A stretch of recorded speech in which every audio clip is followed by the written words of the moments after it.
Neeves Knives, I'm Jared, and today we're checking out 5 knives that I'm really liking so far. Now, before we get into the 5, I want to toot my own horn real quick. This is the Neve Knife Co. Offender, which will be coming pretty soon after the misdemeanor drops. The misdemeanor will drop mid-October. There is a few little changes, like we're gonna have a vertical satin, the logo will be on the pivot, clip will be slightly extended, but this is a performance-driven knife. Mid-October, right around 300 bucks, Neve Knife Co. site is where it will be, but I designed this to be a hyper-performing EDC knife for knife guys.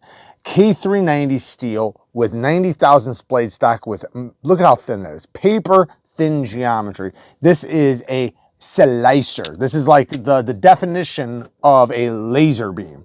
And that's what it's designed for, because with that laser beam geometry, it's going to cut really well. It's going to hold an edge incredibly well. Shit, it'll cut even with no edge on it.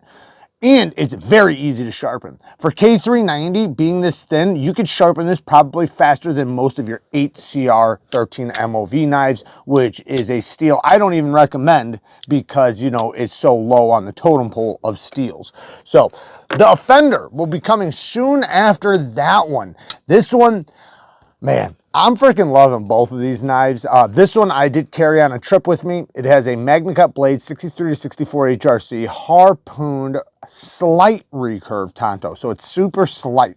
So you're still going to be able to sharpen these on 1-inch stones. I like to use thin stones still, but it's going to be a lot easier to sharpen than something with a mega recurve. However, you're still going to get the benefits. So it's going to trap materials. You're going to get that pronounced secondary tip that just works so well. The jimping is, in my opinion, the perfect jimping for a knife like this. The ergos are phenomenal, no matter what grip you have it in.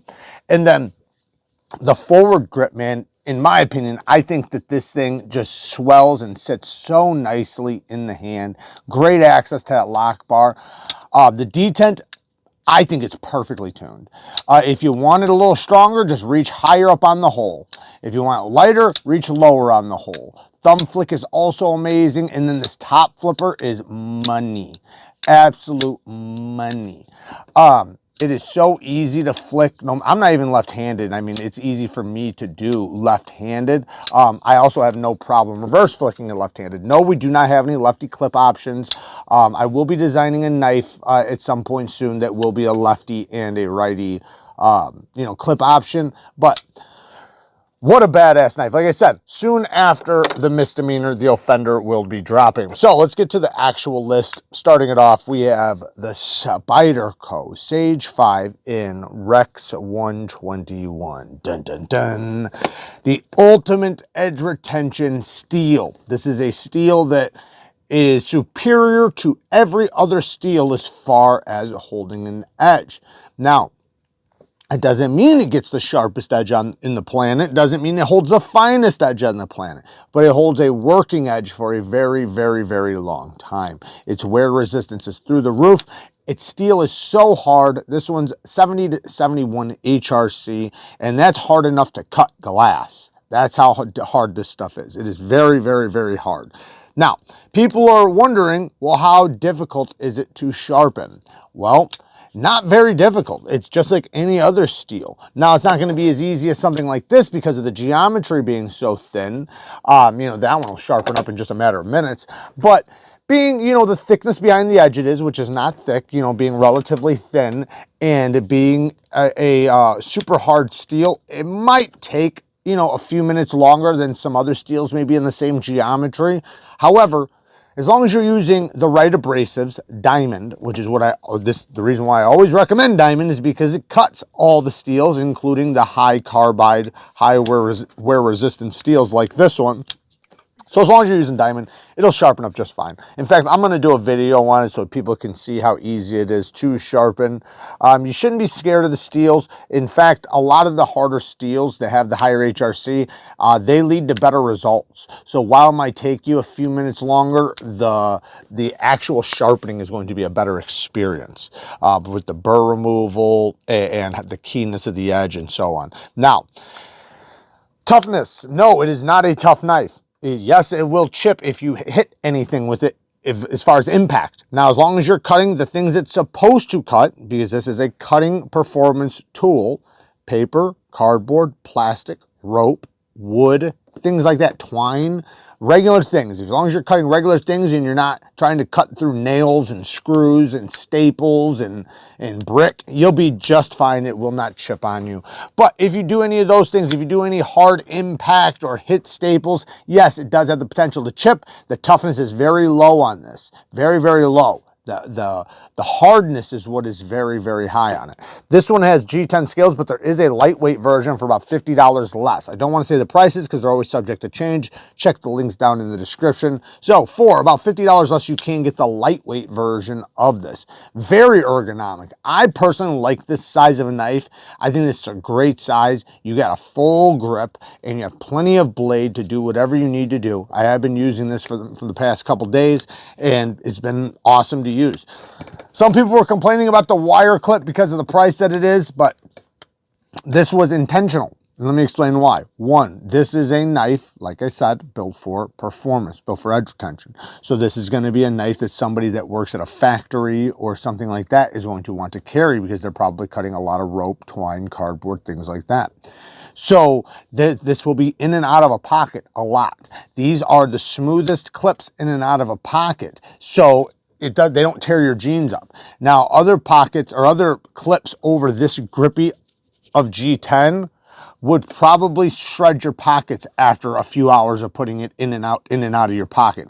This is going to be really gentle on your pocket, which is going to be much, much nicer as far as somebody who's going to be using this thing as it's intended for. Because the reason why you buy stuff like this, I mean, obviously, unless you just want to have it, but the people that buy it to use it typically have a job where they literally use a knife all day and they don't cut, you know, hard things that could possibly chip their edge. They cut regular things with their knife. You know, like I said, cardboard and twine and plastic and straps and zip ties and stuff like that. So this will be not only a joy to use in the hand and the cutting performance, but also in and out of the pocket will be great. The next one I wanted to make sure was a bit more affordable. This is the new version of the Drop Bear. However, it's actually quite a bit different and something I didn't catch right off the bat. So it has inset liners, unlike the original one where you have exposed liners. So it is much thinner, so much slimmer in the hand. This is obviously much more lightweight than this one because this one has aluminum scales, but more affordable as well. We have 154cm Nitro-V. 154cm is a bit more expensive, so this one costs a little bit more, and I do like this one a lot. I think that this is a very high quality feeling knife for the price with the aluminum scales, but this one makes it more of a lightweight. And the handle geometry is really comfortable still in the hand, just quite a bit thinner. And, you know, you still have that clutch lock that the Drop Bear is so known for, which is an adjustable crossbar lock, super strong locking system, very strong locking system. But this one you can adjust if you want a stronger detent because some crossbar locks have very, very light detents. These ones have great detents. But the next thing, or I think I kind of already said it, the price tag is so much more affordable for this one. They also have a clear, I'm not sure what the handle material is, but it's like a blue clear material, kind of like Altum, but blue. I'm not sure what it's called, but they also do have that for around the same price. So my point is that if you've always wanted a Drop Bear, but maybe it was just a little bit too expensive, even though they're not that expensive, but if it was just maybe a little bit out of your price range, these ones are only like, you know, they're right around 60-something or something like that. Like I said, always check the prices down in the description. They're always subject to change, and I'm not always accurate. Freaking love the Drop Bear, though. Price is going back up. We got the Nitro OG. So they do have a smaller version of the Nitro, which I have featured on the channel before. This is the large version. It is very large, very slim in the hand, nice and slicey, beautiful blade shape, phenomenal action. I mean, just, it's a damn near a guillotine. Yeah, it's a guillotine. This thing just drops. And if you give it any effort, it's just going to slam. The detent, though, is tuned very nicely. I love those thumb studs. Love the flipper tab. 20 CV hand satin blade. There's multiple different options as far as colors and materials and stuff. Great access to the lock bar. We Knife Co. doesn't do a bad job with the 20 CV. I'm not sure if they tuned it up quite a bit, you know, from last year or whatever, because what was it, last year or the year before? I think it was the year before last. You know, there was a bunch of testing done on the 20 CV and it didn't do as good. But as far as the testing I've done recently, it's done pretty damn well. So I've been very happy with the results. Titanium scales. This one has the carbon fiber. This is a bolster lock, a real bolster lock. The clip works great in and out of the pocket. Super, super smooth. Love the texturing and good lock bar access. Super smooth. Yeah, this is a banger, an absolute banger. Now, don't forget, if you ever buy anything from the We Knife Co., link down in the description, don't forget to use the 15% discount code, which will bring it down to 15% off. Can be, you know, quite a bit of money off, especially when you're talking about, you know, an expensive knife. So don't forget that discount code. It will massively change the price that you are looking at. Phenomenal, phenomenal knife. Let's check out the next one. The Tactile Chupacabra. My goodness, do I love the Chupacabra, man. USA made, heat treated between 63 and 64 HRC, in magna cut steel, aluminum scales, and steel liners. This is the stone washed version, and then this is the satin version. The satin version I have already sharpened. I do want to resharpen it again. I actually kind of rushed it. It's very, very, very sharp. You know, the steel felt really good on the stone, sharpened up really good, but I'm just not as happy with the results as I could be if I would have taken my time. I kind of rushed it when I was sharpening. I think I did it live or something like that, but so ergonomic. I love the ergos of this knife. It's very ergonomic. Love the blade shape. It's a blade shape that you can poke with, but it's going to be phenomenal at utility cuts and slicing. Love the sharpen tool and plunge grind. The locking system is really good. I like this type of locking system. You know, it's basically a bar that has a spring right here that pushes up behind the tang of the blade. Now, yeah, with some impact, with hard impact, it will fail. But, you know, I found from just pressure or anything like that, you have no issues. At least I haven't seen any issues. One of these fails, one of them doesn't. If I really, really smack it hard. But, you know, harder than I probably would really care about. Now, I have seen some out there in some videos, maybe some people saying theirs was a little bit lighter. You can always stretch the spring and make the lock engagement a little bit better. I do also know that if you rough up, and I'm not telling you to do this, so if you mess up your knife, that's on you. What I like to do is sometimes I'll rough up the surface of the lock face geometry of right where the lockup engages. And I don't mean like make it rough. I just mean scuff it up just a little bit with like a 300 grit sandpaper. And it typically stops it from doing that because now you have friction. You know, instead of it being super smooth, it has a little bit of friction. So, but all in all, man, I freaking dig the Chupacabra, man. It's a badass knife. The clip works great. Like I said, the action. Oh yeah, also, with this type of locking system, this is the best version I've seen. You know, I kind of wish the ramp was a little bit, I mean, I'm glad that they changed the jimping, by the way. They changed the jimping. It's not as slick as it was. I do wish the ramp was more straight out, so it wasn't, you know, like an angle, but it's just fine. But what I love about it is this damn detent. You can hear it. It has like a double click.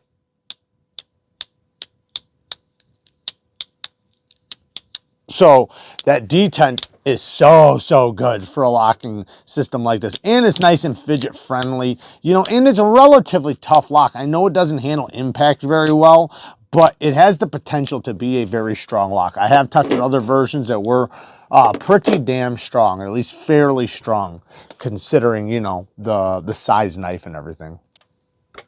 And last, the Herman Slim. Now, before we get into the Herman Slim, don't you guys forget about that new Herman B. You can get this version with the bolster that has the puzzle pieces. And if you look, each puzzle piece has its own finish and own color. It actually feels like a real puzzle piece. Like each piece is cut out, and it actually has higher and lower areas. It is crazy how realistic this pattern feels and is. This is just an absolute dime piece. I mean, it's considered a half dress instead of a full dress, but, and you'd think it was a full dress, but this is not Damascus, so it is titanium. The dam is steel though, looks like it's like flames or something. What a beautiful knife. But my point of bringing this one out is this is very, very expensive. You can get ones like this that do have some of the pattern instead of the whole thing having that pattern. You can get just the bolsters, which looks really, really cool. It's a little bit more subtle, so it's going to be a lot more affordable, and it still has that badass look to it. Beautiful sound, man. Listen to that sound. Hoo-hoo.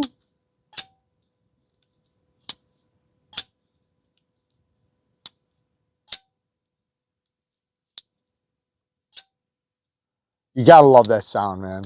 Herman's actually sing to you. This one's an M390 steel with a hand sharpened edge. It's done very, very well. These come incredibly, incredibly sharp. I love the texturing on the lock bar. Listen to that. Love that. The clip, super smooth in and out of the pocket, has a nice big pocket underneath it so that your pants can slip in and out just fine. Yeah, the Slim, one of my favorite Hermans. I absolutely adore this knife. I love the ergonomics. I love the shape of it. I love the size of it. It is a long knife, but it is relatively slim. And on this particular version, I love this pattern that they do. It's similar to the pattern I wound up putting on this. This one's supposed to be coral, but this is also very, very cool. They're kind of similar. They're quite a bit different, but it looks really, really cool. And, you know, having the full bolster look, you can get two different patterns, and it will look really, really good. So everything will be linked down in the description for you guys. Shout out to Polish Custom Knives. That's where you can get all these Hermans. Like I said, linked down in the description. Work hard, stay tough. Until next time, peace.